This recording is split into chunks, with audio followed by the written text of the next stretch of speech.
આંબેડકરની મૂર્તિ તોડ્યા 48 કલાક નવી પ્રતિમાનું અનાવરણ।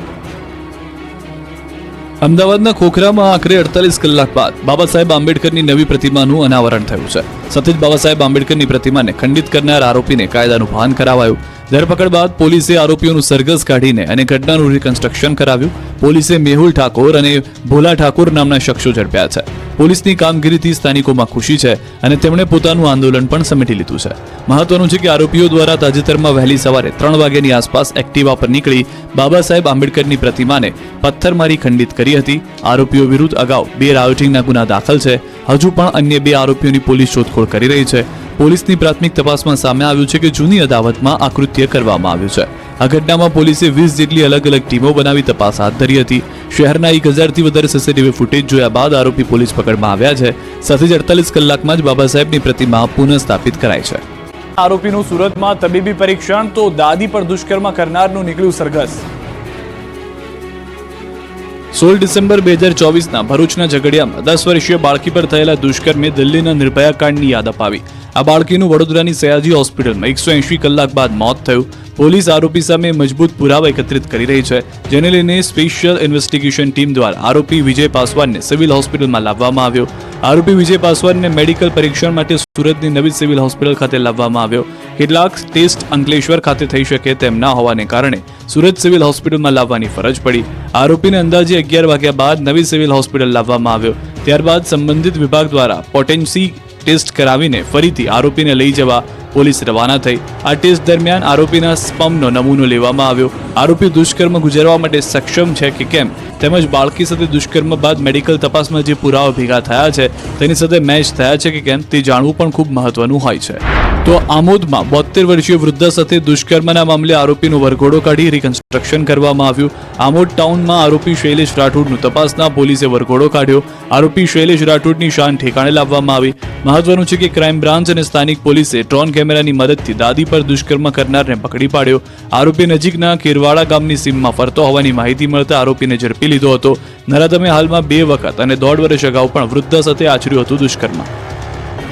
મોરબીમાં ટ્યુશન ક્લાસીસમાં વિદ્યાર્થીનીની છેડતી કરનાર લંપટ શિક્ષક જેલ હવાલે। મોરબીમાં વિદ્યાર્થીઓની છેડતી કરનાર લંપટ શિક્ષકને પોલીસે જેલ હવાલે કર્યો છે। મોરબીમાં મહારાણા પ્રતાપ સર્કલ પાસે આવેલ ખાનગી ટ્યુશન ક્લાસીસમાં વિદ્યાર્થીની સાથે ત્યાંના સંચાલક દ્વારા ડપલા કરવામાં આવ્યા હતા, જેથી સગીરાની માતાએ Morbi B division police station ખાતે ફરિયાદ નોંધાવી હતી। જેના આધારે પોલીસે ગુનો નોંધીને આરોપીની ધરપકડ કરી હતી અને તે આરોપીની કોર્ટમાં રજૂ કરીને હાલમાં જેલ હવાલે કરવામાં આવેલ છે। સામાખંડા વિસ્તારમાં આવેલ ઓરિએન્ટલ ક્લાસીસમાં અને શાળામાં લંપટ શિક્ષક દ્વારા નાપાસ કરવાનો ડર બતાવી શારીરિક અડપલા કરતો હતો। જાતીય સતામણીનો ધોરણ 12માં અભ્યાસ કરતી વિદ્યાર્થીની ભોગ બની હતી। ઘટનાને ગંભીરતાથી લઈને પીડિતાની ફરિયાદ પરથી લંપટ શિક્ષક વિરુદ્ધ પોક્સકો હેઠળ ગુનો નોંધાયો છે। ત્યારે મોરબી પોલીસ દ્વારા આરોપી રવિન્દ્ર ત્રિવેદીની ધરપકડ કરીને કોર્ટમાં રજૂ કરવામાં આવ્યો, જ્યાં નામદાર કોર્ટ દ્વારા તેને જેલ હવાલે કરવાનો આદેશ કરવામાં આવ્યો હતો। દુબઈનું ફાયર ફાઇટર ભાવનગરમાં બુઝાવશે આગ, લાઈફ સેવિંગ રેસ્ક્યુ કરવા માટે મદદગાર સાબિત થશે। રાજ્યમાં પ્રથમ વખત ભાવનગર એરપોર્ટને અત્યાધુનિક ફાયર ફાઇટર ફાળવવામાં આવ્યું છે। દુબઈથી આયાત કરેલા નાફકો કંપનીના ફાયર ફાઇટરની અંદાજિત કિંમત ટેક્સ સાથે 6.7 કરોડ રૂપિયા છે। ભાવનગર એરપોર્ટને ફાળવવામાં આવેલું આ fire fighter automated transmission system છે, જેમાં એડવાન્સ રેસ્ક્યુ કરવા માટેના તમામ સાધનો ઉપલબ્ધ છે। 1300 લીટર મિનરલ વોટરના નામે વેચાઈ રહ્યું છે ઝેર, 20 રૂપિયામાં મળતું પાણી ખરીદતા હોય તો ચેતી જજો। 20 કે 30 રૂપિયામાં મિનરલ વોટરના નામે વેચાતું પાણી તમારું સ્વાસ્થ્ય બગાડી શકે છે। સુરતમાં બેફામ રોકટોક વગર ચાલતું પાણીનું વેચાણ, અને પાણી એ નથી પરંતુ ઝેર છે। જે તમે સસ્તું સમજી અને ફિલ્ટર વાળું પાણી પી રહ્યા છો તે ધીમું ઝેર છે। બોટલ કે જારમાં વેચાતું પાણી તમે પીતા હો તો તમારે ચેતી જવાની જરૂર છે। આવું અમે એટલા માટે કહી રહ્યા છીએ કેમ કે સુરતમાં આવી બોટલોમાં વેચાતા પાણીના નમૂના ફેલ થયા છે। બજારમાં મળતું આ પાણી સ્વાસ્થ્ય માટે હાનિકારક છે। જી હા, સુરત શહેરમાં છેલ્લા 11 મહિનામાં 14 મિનરલ વોટર બોટલ અને જારના નમૂનાઓ લેવામાં આવ્યા, જેમાંથી 9 નમૂનાઓ ફેલ થયા। એસએમસી દ્વારા લેવાયેલા નમૂનામાંથી 65% નમૂનાઓ અયોગ્ય ઠર્યા। 7 નમૂનામાં પીએચ મૂલ્ય 6.5 કરતાં ઓછું જણાયું। મહત્વનું છે કે પીએચ મૂલ્ય 6.5 થી 8.5 વચ્ચે હોવું જરૂરી છે। અન્ય નમૂનાના ક્લોરાઇડ અને હાર્ડનેસનું પ્રમાણ વધારે જોવા મળ્યું। નમૂના ફેલ થતા એસએમસી દ્વારા કષ્ટભંજન એન્ટરપ્રાઇઝ, એચએન ટ્રેડર સહિત અન્ય કંપનીઓ સામે કાર્યવાહી કરવામાં આવી। નકલી ખાતર બનાવતી ફેક્ટરી પકડાઈ, યુટ્યુબ પરથી વિડીયો જોઈને તેને લિક્વિડ યુરિયામાં રૂપાંતરિત કરતા। એક તરફ રાજ્યમાં ખેડૂતોને પૂરતું યુરિયા ખાતર નથી મળી રહ્યું તો બીજી તરફ બનાસકાંઠામાંથી નકલી ખાતર બનાવતી ફેક્ટરી ઝડપાય છે.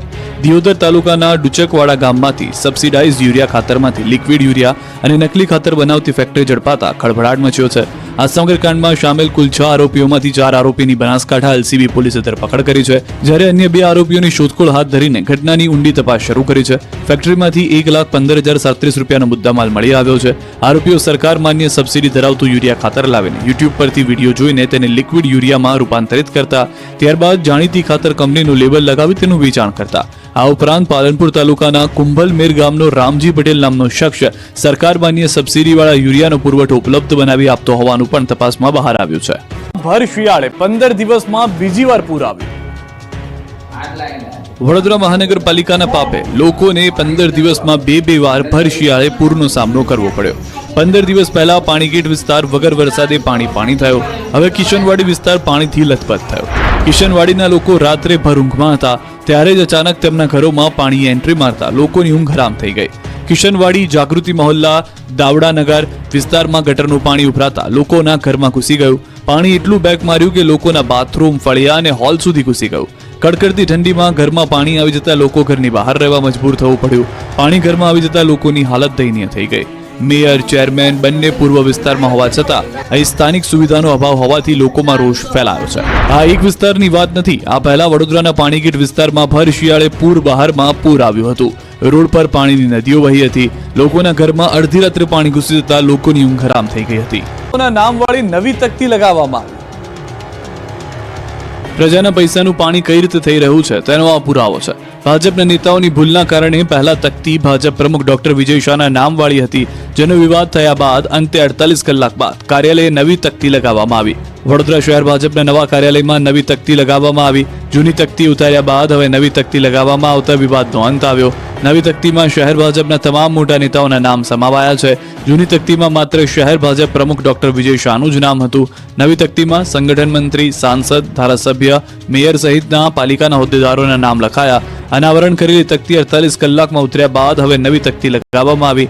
આ મુદ્દે વિજય શાહે વિવાદ બાદથી જ મૌન સેવ્યું છે. મહત્વનું છે કે વડોદરા શહેર ભાજપના કાર્યાલયનું રવિવારે ઉદઘાટન કરાયું. મસ્ત મજાની તકતી પણ લગાવી દેવાય, પરંતુ સોમવારે કંઈક આ રીતે નવું કાર્યાલય તકતી મુક્ત થઈ ગયું. કહેવાય રહ્યું છે કે વિવાદના કારણે તકતી ઉતારી લેવાની ફરજ પડી. હાલ તો વડોદરા શહેર ભાજપ પ્રમુખ ડોક્ટર વિજય શાહને કમૂરતા નડી ગયા છે એવા સૂત્ર સાથે સોશિયલ મીડિયા પર ઘણી કોમેન્ટ અને ચર્ચાએ જોર પકડ્યું છે. સોલાર વીજ પ્લાન્ટનો કર્યો વિરોધ.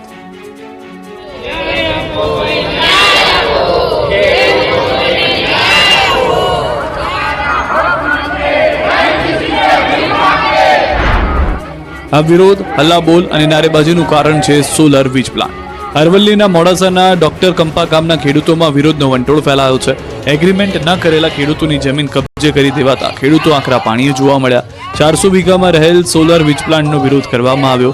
ખાનગી કંપનીએ સોલર પ્લાન્ટ લગાવ્યા બાદ ગામ લોકો મુશ્કેલીમાં મુકાયા. ખેતરમાં જવાના રસ્તામાં ટાવર તેમજ તારની આડોશથી રસ્તો બંધ કરી દેવાયો. કરારમાં સામેલ નથી એવા ખેડૂતો મુશ્કેલીમાં મુકાયા.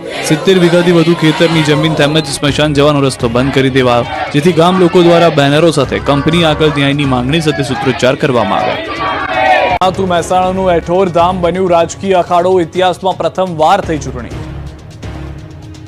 મહેસાણાનું આસ્થાનું કેન્દ્ર એઠોર મંદિર રાજકીય અખાડો બની ગયું છે. મહેસાણા જિલ્લાના ઊંઝા તાલુકામાં એઠોર ગામમાં આવેલ ઐતિહાસિક યાત્રાધામ ગણપતિ મંદિરમાં ટ્રસ્ટીઓની વરણી મુદ્દે ઘમાસાણ થયું છે. ટ્રસ્ટીઓની વરણીના ઘમાસાણમાં આખરે મામલો ચૂંટણી સુધી પહોંચ્યો અને તેમાં ચેરિટી કમિશનરના આદેશ બાદ મામલો હાઈકોર્ટ પર પહોંચ્યો. ગુજરાત હાઈકોર્ટના હુકમ બાદ આજે એઠોરની પ્રાથમિક શાળા વિવાદમાં છે. વિરોધ અને ચૂંટણી બહિષ્કાર વચ્ચે મતદાન થયું. એક તરફ હાલના ટ્રસ્ટી મંડળની વિકાસ પેનલ સામે પરિવર્તન પેનલ વચ્ચેના ચૂંટણી જંગમાં વિકાસ પેનલના બહિષ્કારના પગલે એક તરફી ચૂંટણી માટે મતદાન થયું. આ સાથે બંને જૂથના દાવેદારો અને ઉમેદવારોએ આક્ષેપો અને પ્રત્યાક્ષેપો કર્યા. આ સાથે જ આસ્થાના કેન્દ્ર એઠોર ગણપતિ મંદિર હવે રાજકીય અખાડો બની ગયું છે.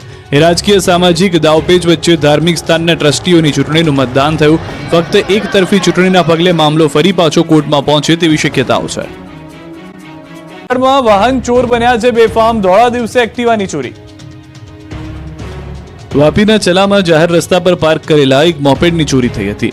લોકોની અવરજવર વચ્ચે ચોરી કરી અને ફરાર થતા વાહન ચોર સીસીટીવી કેમેરામાં કેદ થયો. વાપીના છેવાડે આવેલા ચલા વિસ્તારમાં એક બેંકની બહાર રોડ પર એક ગ્રાહકે મોપેડ પાર્ક કર્યું. વાહન પાર્ક થયા બાદ હેન્ડલ લોક પણ લગાવ્યું હતું. તેમ છતાં બે શખ્સો સતત ધમધમતા અને લોકોની અવરજવર વચ્ચેના આ રોડ પર મોપેડ સુધી પહોંચ્યા છે અને ત્યારબાદ મોપેડનું હેન્ડલ લોક તોડી મોપેડની ચોરી કરી અને ફરાર થાય છે. જોકે મોપેડ ચાલુ નહીં થતા વાહન ચોરોએ અન્ય મોપેડથી આ ચોરીના મોપેડને ચાલુ કરીને લોકોની અવરજવર વચ્ચે જ ફરાર થઈ ગયા હતા. જાહેર રોડ પરથી ચોરીની આ સમગ્ર ઘટના સીસીટીવી કેમેરામાં કેદ થઈ હતી. મામલો પોલીસ સ્ટેશન સુધી પહોંચતા હવે પોલીસે પણ सीसीटीवी फुटेज ના આધારે તપાસ હાથ ધરી છે.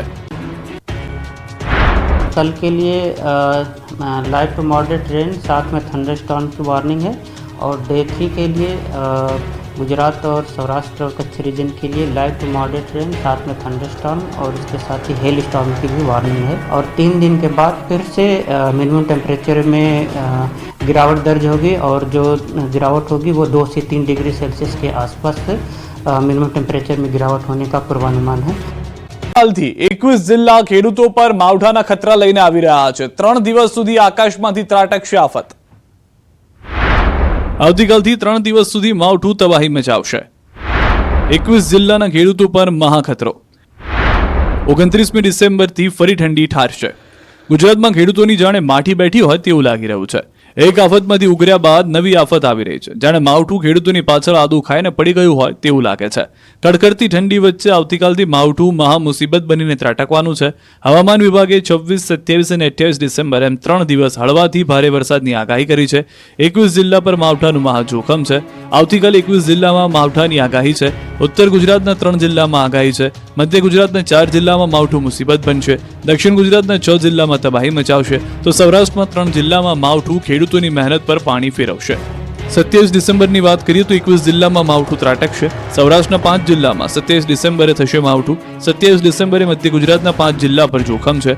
28મી ડિસેમ્બરે કચ્છ, બનાસકાંઠા, સાબરકાંઠા, અરવલ્લી, મહીસાગર અને દક્ષિણ ગુજરાતના કેટલાક જિલ્લાઓમાં વરસાદની આગાહી છે. મજબૂત વેસ્ટર્ન ડિસ્ટર્બન્સને કારણે વાતાવરણમાં પલટો રહેશે. બીજી તરફ આ 3 દિવસ દરમિયાન ગુજરાતમાં ઠંડી ઘટી જશે. મોટાભાગના શહેરોમાં તાપમાનનો પારો 3 થી 4 ડિગ્રી વધશે. 3 દિવસ બાદ ફરી ઠંડી કહેર મચાવશે.